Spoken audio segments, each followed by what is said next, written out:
జన్మించినాడు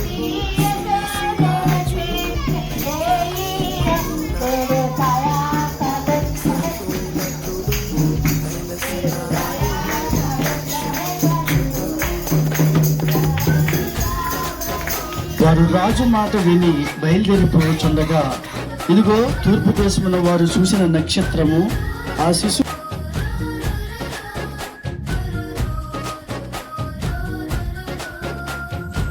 జన్మించినాడు శ్రేయసురాజు బెత్లెహేమందున సర్వోన్నతుడు వెలసినాడు రక్షణిచ్చుటకు అక్షయ మార్గము నడిపించే మానవుడై నిజమే నిజమే దీనవరుడై ఉదయించే రేడు నేడు జనించినను ఆనందం అద్భుతం రేడు నేడు జనించినను సంతోషం సమాధానం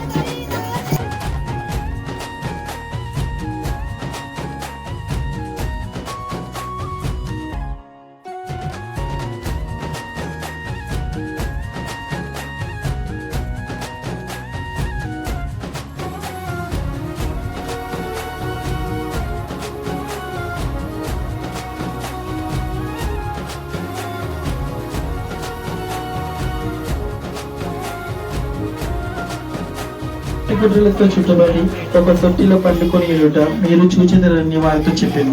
వెంటనే పరలోక సైన్య సమూహము ఆ దూతతో కూడా నుండి సర్వోన్నతమైన స్థలముల్లో దేవునికి మహిమయు ఆయనకి ఇష్టమైన మనుషులకు భూమి మీద సమాధానము కలుగుగాక అని దేవునికి స్తోత్రము చేయించుండు.